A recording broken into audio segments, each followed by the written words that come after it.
요한복음 20장 24절부터 29절까지 말씀입니다. 우리 함께 교독하도록 하겠습니다. 12 제자 중에 하나로서 디도모라 불리는 도마는 예수께서 오셨을 때 함께 있지 아니한지라.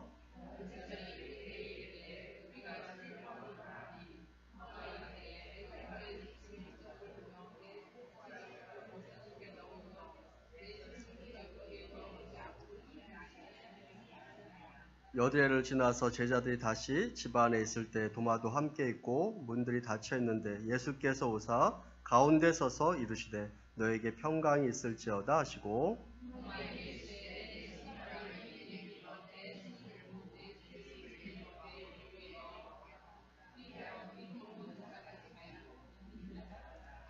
도마가 대답하여 이르되 나의 주님이시오 나의 하나님이시니이다.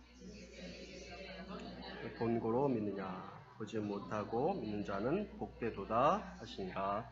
아멘. 한번 옆에 있는 사람들과 인사했으면 좋겠습니다. 우리 손을 한번 꽉 잡아주시고 힘내시기 바랍니다. 사랑합니다. 축복합니다.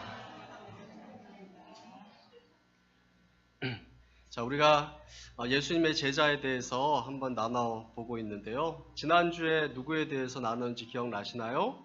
예, 안드레에 대해서 나눴습니다. 예수님의 가장 먼저 된 제자, 첫 번째로 된 제자, 우리 안드레에 대해서 나눴고, 안드레는 그 베드로를, 가족을 전도한 사람이고, 예수 앞에 올 때마다 누구를 항상 데리고 오는 사람이고, 연결시키는 그런 사람이었다라는 것을 우리가 나눴습니다. 오늘은 도마에 대해서 한번 나눠보기를 원합니다. 우리 주부가 가장 친근하게 생각하는 이름이 바로 이 도마입니다. 도마는 우리에게 매우 친근한 그런 이름입니다. 예수님의 제자 도마도 우리에게 무척 친근한 느낌을 줍니다. 왜 그럴까요? 그 도마의 모습 속에서 우리 자신의 모습을 우리가 발견할 수 있기 때문에 그렇습니다. 도마 하면 꼭 앞에 따라오는 말이 있습니다. 무슨 제자라고 합니까? 예, 항상 의심하는 제자라는 그런 수식어가 따라옵니다. 도마하면 의심하고 비판한 그런 제자입니다. 어디서든지 항상 불평, 불만이 많고 늘 궁시렁궁시렁 하는 사람입니다. 그런데 이런 사람인 경우에 참 묘한 점이 있는데 묘하게도 또 성실하다라는 것입니다. 그래서 어떤 모임에 늘 궁시렁궁시렁 하면서도 그 모임에는 절대 빠지지 않습니다. 그 사람이 바로 이 도마와 같은 사람입니다. 오늘 말씀에 보면 이 도마에 대해서 이야기하면서 디두모라 하는 도마라고 이렇게 이야기를 합니다. 디두모라는 이름과 도마라는 그 이름이 등장을 하는데 디두모와 도마는 같은 이름, 같은 뜻입니다. 디두모는 헬라어를 이야기하고 있는 것이고 도마는 아람어를 이야기하고 있는 것입니다. 디두모와 도마는 같은 뜻인데 그 뜻이 무엇이냐면 바로 쌍둥이라는 그런 뜻입니다. 쌍둥이라 불리우는 도마입니다. 그래서 신학자들의 의견이 분분한 경우가 많이 있는데 그 이름으로 유추해 보았을 때 이 도마가 쌍둥이였을 것이다 라고 이렇게 이야기를 하는 것입니다. 그렇다면 이 도마의 쌍둥이 형제는 누구일까 하는 그런 생각을 합니다. 그래서 그 쌍둥이 형제에 대해서 많은 의견을 내놓기도 하고 어떤 사람은 이 도마가 이란성 쌍둥이인데 도마는 남자이고 여자 쌍둥이가 한 명 있을 것이다 라고 이렇게 이야기하는 사람도 있습니다. 그리고 또 어떤 사람은 도마의 성격이 워낙 극과 극을 왔다 갔다 하는 그런 성격이기 때문에 이 극과 극인 그 성격인 사람이 마치 두 명인 것처럼 여겨져서 아마 쌍둥이 같다라고 이렇게 이야기하는 사람도 있습니다. 여러 가지 추측이 있는데 무엇이 정확한지 알 수 없지만 이 도마라는 이름의 뜻은 바로 이 쌍둥이라는 그런 뜻입니다. 성경에 보면 이 도마라는 이름은 마태, 마가, 누가복음에는 거의 나오지 않습니다. 예수님의 제자 그 12명의 이름 가운데 이 도마라는 이름이 등장할 뿐입니다. 그런데 이 도마에 대해서 가장 많이 이야기하고 있는 성경이 바로 이 요한복음입니다. 요한복음에 보면 약 3번에 걸쳐서 도마라는 이름이 언급되면서 나오는데, 이것을 가지고 오늘 이 도마에 대해서 함께 나누어 보기를 원합니다. 첫 번째 요한복음에서 나오는 이 도마의 등장은 바로 요한복음 11장에 나오는 도마의 등장입니다. 요한복음 11장 16절 말씀 가운데 등장을 하게 되는데, 여기에 보면 우리가 잘 아는 나사로에 대한 이야기가 나옵니다. 예수님께서 유대 가운데 계실 때 나사로가 병들었다라는 그런 이야기를 듣습니다. 그것에서 이틀을 더 유하시다가 예수님께서 제자들에게 말씀하시는데, 우리의 형제 나사로가 병들었으니 우리가 다시 유대 땅으로 가자라고 이렇게 이야기를 합니다. 그런데 예수님께서 그렇게 이야기하기 전 상황을 보면 유대인들이 돌로 예수님을 막 치려고 했습니다. 그런데 그곳에서 간신히 빠져나왔는데, 예수님께서 돌로 친 유대인들이 있는 곳에 다시 들어가자라고 이렇게 이야기하고 있는 것입니다. 돌로 치려는 유대인들을 피해서 나왔는데 나사로를 구하러 가자라고 이렇게 이야기하고 있는 것입니다. 이런 상황 가운데 나서기를 좋아하는 사람이 있죠? 누굴까요? 네, 베드로가 나서야 되는데, 베드로가 나서서 예수님 그러시면 안 됩니다. 이렇게 이야기를 해야 되는데, 도마가 불쑥 나서서 이렇게 이야기를 합니다. 요한복음 11장 16절 말씀을 우리 함께 읽어보도록 하겠습니다. 자, 시작. 디두모라고 하는 도마가 다른 제자들에게 말하되 우리도 주와 함께 죽으러 가자 하니라. 이 말이 바로 이 도마가 한 이야기입니다. 이 말씀을 보면 도마가 굉장히 의기가 있고 의협심이 강한 것처럼 느껴지는 경우가 많이 있습니다. 예수님께 이야기하는 것이 아니라 제자들에게 이야기하고 있는 것입니다. 우리가 주님과 함께 죽으러 가자라고 이렇게 이야기를 하고 있습니다.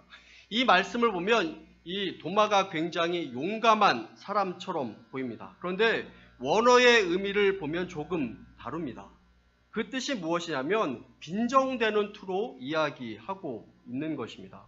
이것을 우리의 정서로 이야기하면 예수님께서 우리의 나사로에게 가자라고 이렇게 이야기할 때 도마는 어떤 뜻으로 이야기했냐면, 에이 그래 죽여라 죽여.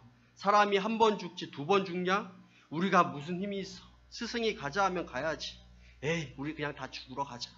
이런 뉘앙스로 이야기하고 있는 것입니다. 에이 우리 그냥 다 죽으러 가자 하고 제자들끼리 그가 나서서 이야기하고 있는 것입니다. 예수님께서는 나사로를 살리러 가자라고 이렇게 이야기하고 있는 것인데, 도마는 우리 다 죽으러 가자라고 이렇게 이야기하고 있는 것입니다. 이것이 바로 이 도마의 모습입니다. 도마는 지극히 현실적인 사람이었습니다. 그것이 바로 도마의 모습입니다. 주님을 믿고 따르지만 그에게는 현실이 가장 중요했습니다. 우리가 신앙생활 하는 가운데 가장 많이 부딪히는 문제가 무엇입니까? 바로 현실이라는 문제입니다. 믿음은 우리에게 이렇게 하라, 이렇게 하라라고 이야기하는데, 우리의 삶 가운데 부딪히는 현실은 우리가 걱정을 안 할 수가 없고, 염려를 안 할 수가 없고, 너무 힘들고 불평과 원망이 안 나올 수가 없는 상황입니다. 그런데 성경은 이야기합니다. 믿음에 대해서 이야기하면서 믿음은 하나님과 동행하며 하나님과 함께하고 하나님께서 도와주시고 우리의 힘이 되시고 위로가 되시고 피난처가 되시고 능력이 되시는 그 하나님을 믿는 것이다 라고 이렇게 말씀하고 있는 것입니다. 현실과 이 믿음 사이 우리는 어디에 있습니까? 여러분들은 어디에 서 있습니까? 현실에 서 있습니까? 아니면 믿음에 서 있습니까? 우리가 믿음을 가지고 있다라고 하면서도 막상 우리 삶 가운데 일이 터지고 나면, 어떤 상황이 또 생기고 나면 우리가 생각하고 있었던 그 믿음은 온데간데 없이 다 사라지고 없어지고 마는 것을 보게 됩니다. 그러면서 하나님께 우리가 이야기합니다. 하나님 대체 어디에 계십니까? 하나님 믿음으로 살기가 너무 힘듭니다. 신앙을 가지고 내가 살아간다고 하지만 현실 가운데 내가 살면서 마치 하나님이 계시지 않는 것처럼 느껴지는 경우가 많습니다. 이런 생각을 하게 되고 이런 행동을 하고 말을 하게 되는 것을 많이 보게 됩니다. 오늘 이 도마의 모습을 보면서 우리 자신의 모습, 또 내 자신의 모습을 생각해 보게 됩니다. 현실은 방해물을 보도록 만듭니다. 이것은 안 되고 저것은 어렵고 힘들다라는 것을 보게 합니다. 그러나 믿음은 그 가운데 있는 길을 보도록 만드는 것을 보게 됩니다. 과연 나는 현실과 믿음 사이에 믿음의 길을 선택하는 사람인가 하는 것을 생각해 보기를 바랍니다. 우리는 현실 가운데 있는 어렵고 힘든 것들을 겪으면서 그 가운데 역사하시는 하나님에 대한 믿음을, 소망을, 그리고 과연 이런 더 큰 하나님에 대한 확신을 우리가 가지고 살아가고 있는가 하는 것을 생각해 보기를 원합니다.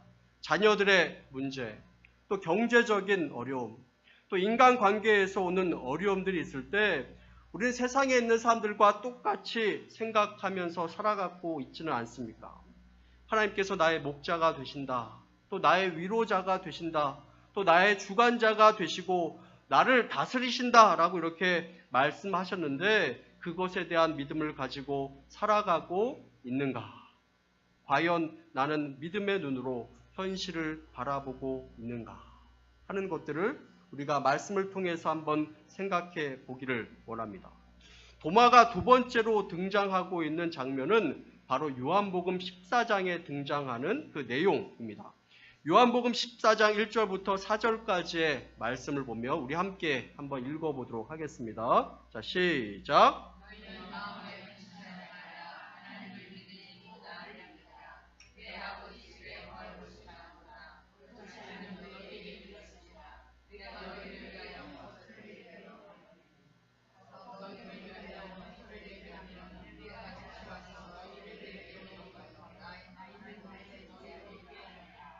내가 어디로 가는지 그 길을 너희가 아느니라. 아멘. 예수님께서 천국에 대해서 말씀하시고 내가 십자가의 길을 가겠다라고 이렇게 이야기하자 제자들이 두려워하기 시작합니다.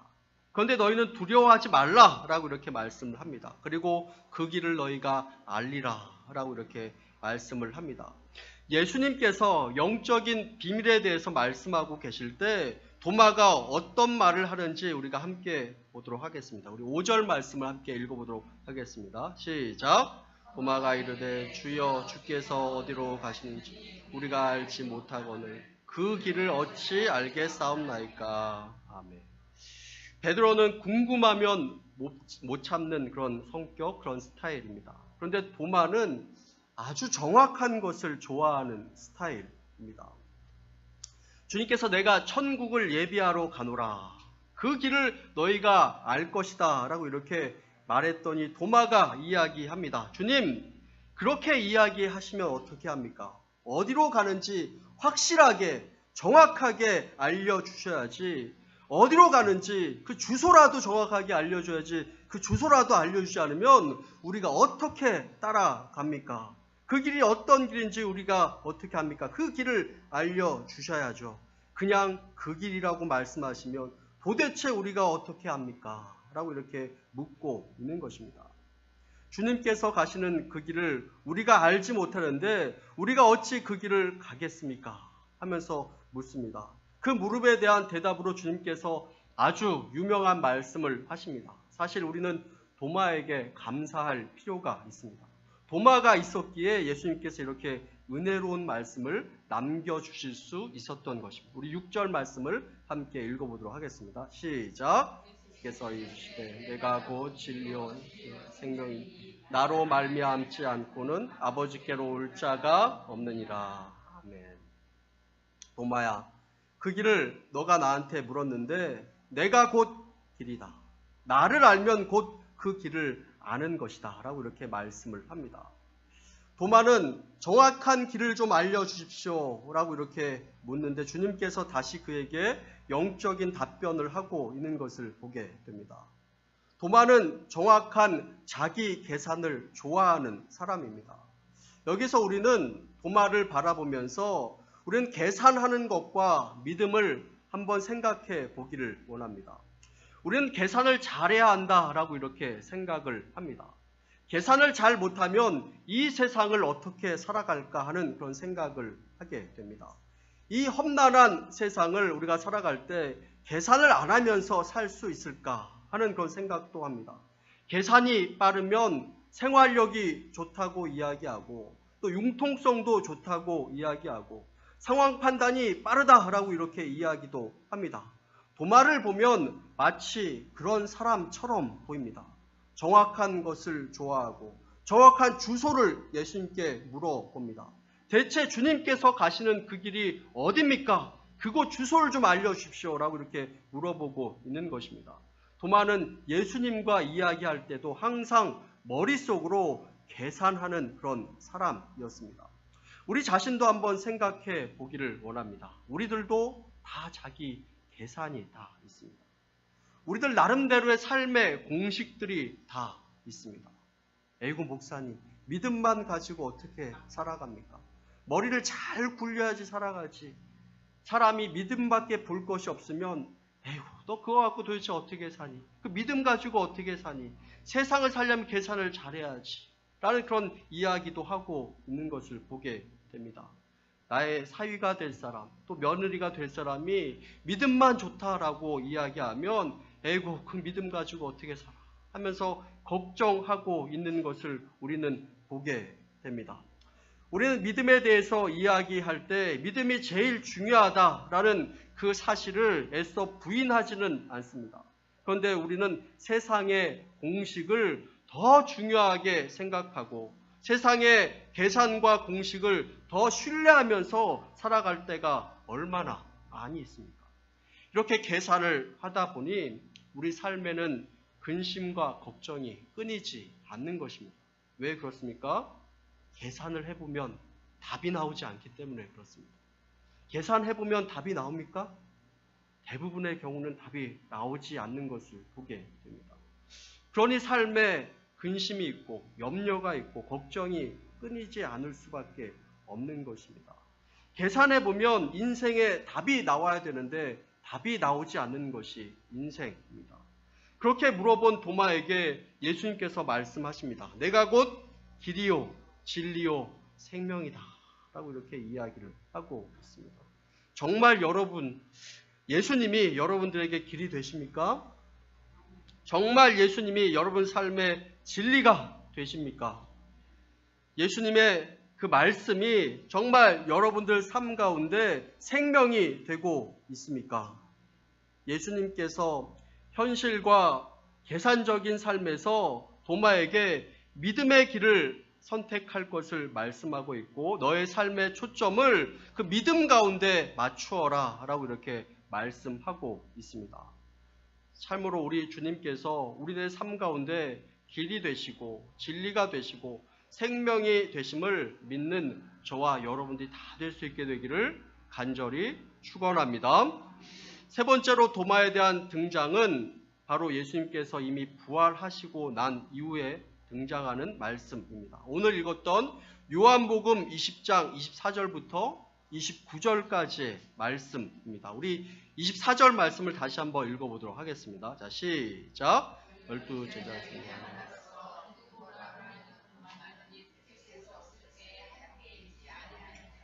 아멘. 도마는 예수님께서 부활하시고 제자들을 찾아오셨을 때 제자들 다 함께 있는데 도마만 있지 아니했다라고 이렇게 이야기를 하고 있습니다. 다 같이 있었는데 과연 도마는 어디에 있었을까요? 도마는 주방에 있었을까요? 칼과 함께 있었을까요? 예, 제자들이 다 부활하신 예수님을 만나고 즐거워하는 그 순간에 다 기뻐하고 있는 그 순간에 그때 도마는 과연 어디에 있었을까요? 이 말씀을 이야기하면서 많은 분들이 이 신앙에 대해서 이야기하기를 신앙생활은 있어야 될 때 꼭 있어야 되는 것이 신앙생활이다 라고 이렇게 이야기를 합니다. 우리 함께 신앙생활을 할 때 꼭 중요한 순간에 없는 그 사람을 보게 됩니다. 예전에 우리 목사님께서 말씀하셨던 것처럼 은혜 받는 자리에 꼭 없는 그런 사람이 있는 것을 보게 됩니다. 꼭 필요할 때 없는 사람이 있는 것을 보게 됩니다. 은혜 받는 자리에 꼭 필요할 때 없는 그런 사람 말입니다. 제가 전에 있었던 교회에서도 교회에서 이 성도들이 예배를 드리다가 무슨 이유에서든지 예배를 드리다가 견디지 못하고 중간에 나가버리는 경우가 얼마나 많이 있는지 모릅니다. 급한 일이 있을 수도 있고 마음 가운데 어려움이 있을 수도 있겠지만 기껏 예배 자리에 나와서 끝까지 앉아있지 못하고 도중에 나가버리는 경우가 얼마나 많이 있는지 모릅니다. 전화가 옵니다. 전화 받으러 달려 나갑니다. 받고 들어오면 다행인데 아예 들어오지 않는 경우도 참 많은 것을 보게 됩니다. 신앙생활은 있어야 할 곳에 있는 것인데 꼭 보면 하나님께서 은혜를 주실 때 없는 분들이 있는 것을 보게 됩니다. 오늘 이 도마와 같이 말입니다. 어떤 분들은 인내함이 부족해서 하나님의 은혜를 맛보지 못하는 분도 있는 것을 보게 됩니다. 그런 분들을 바라볼 때 얼마나 안타까움이 생기는지 모릅니다. 내가 있어야 할 자리를 계속 지키고 있을 때 하나님께서 그 가운데 은혜를 주시는 것을 보게 됩니다. 오늘 말씀해 보니까 이 도마가 예수님께서 나타나셨을 때 없었다라고 이렇게 이야기를 합니다. 우리 한국말에도 이런 말이 있습니다.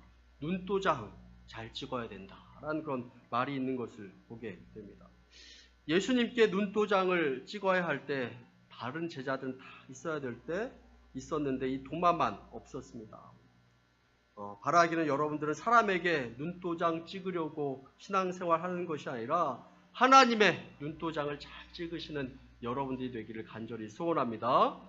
그런 후에 도마가 나타났는데 다들 예수님을 만났다라고 이야기하니까 도마가 이야기를 합니다. 우리 25절 말씀을 읽어보도록 하겠습니다. 자, 시작.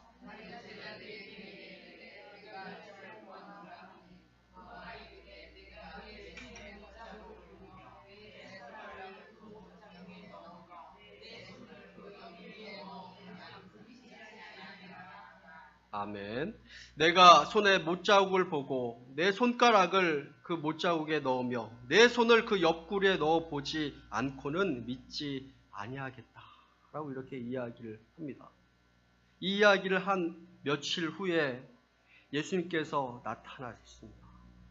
이 도마 앞에 나타나셨습니다. 그러면서 예수님께서 말씀하십니다.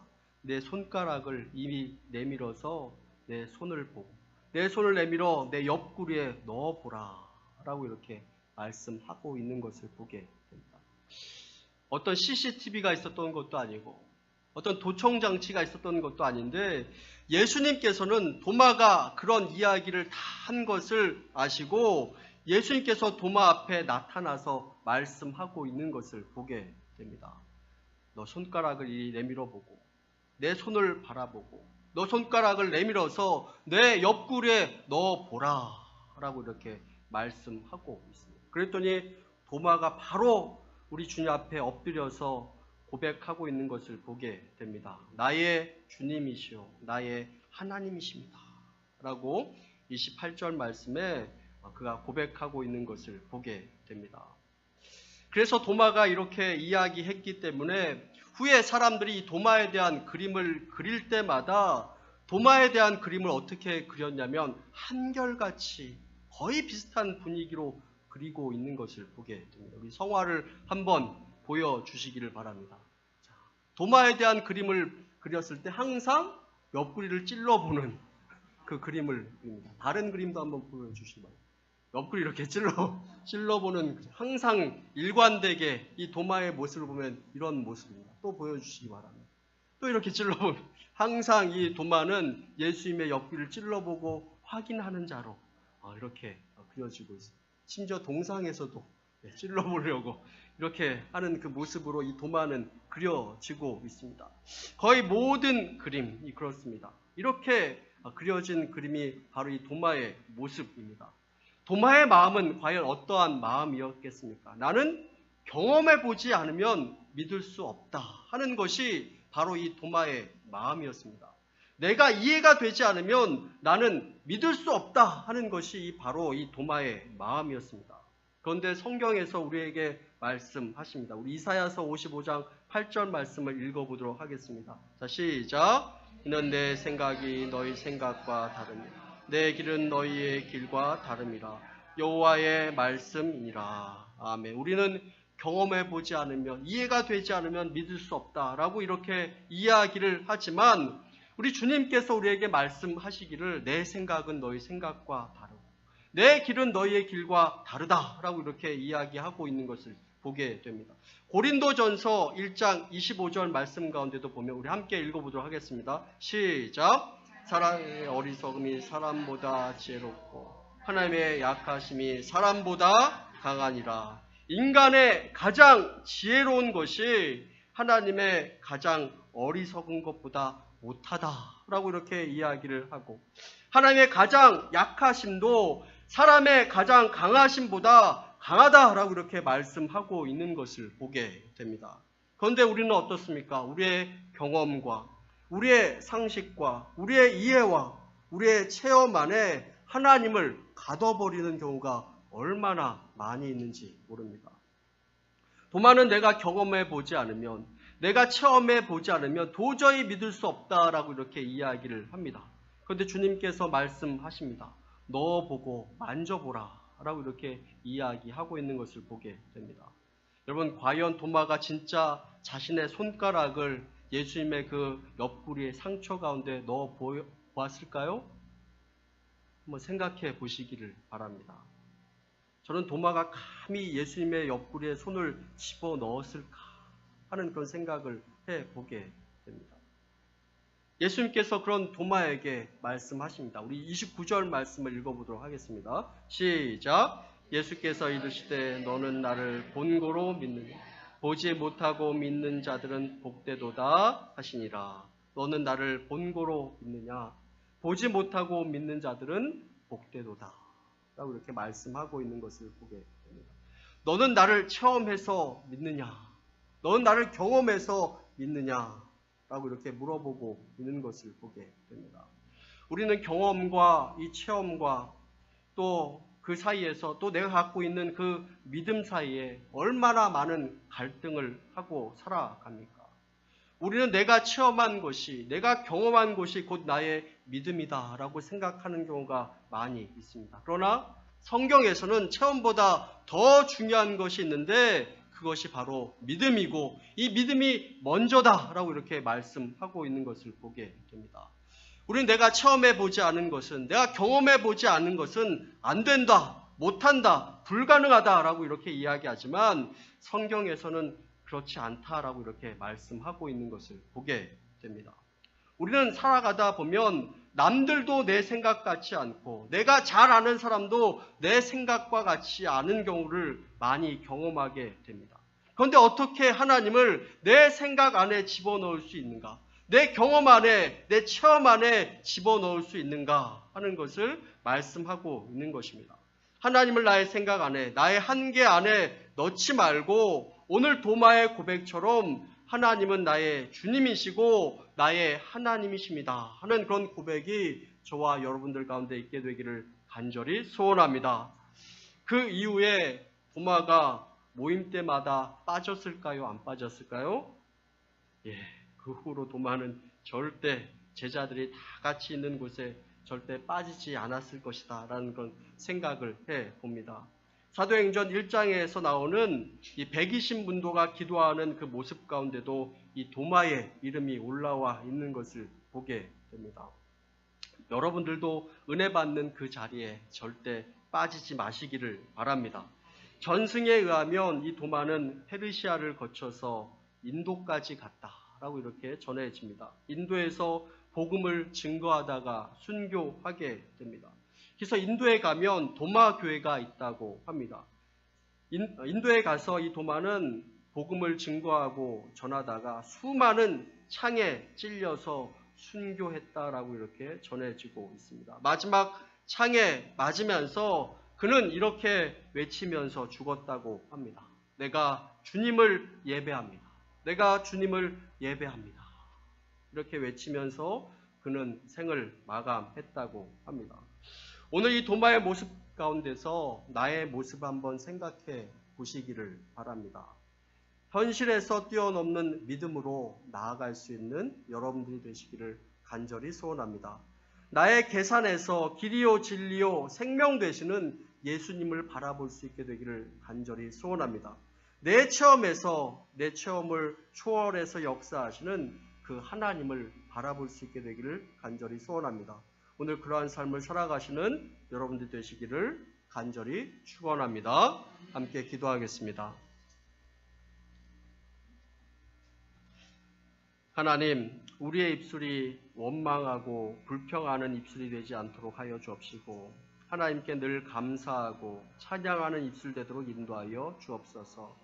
현실에 어려움이 있어 좌절하거나 낙심하지 않도록 하옵시고 믿음으로 이겨나갈 수 있도록 축복하여 주옵소서. 나의 계산과 나의 삶의 방법에 따라 살아가면서 하나님께서 주시는 은혜를 놓치며 살아갈 때가 얼마나 많이 있습니까? 길이요 진리요 생명 되시는 우리 주님을 바라볼 수 있도록 인도하여 주옵소서. 내 경험과 내 체험에 하나님을 가두지 않도록 하옵시고 그것을 초월해서 역사하시는 하나님의 은혜를 믿음으로 바라볼 수 있도록 축복하여 주옵소서.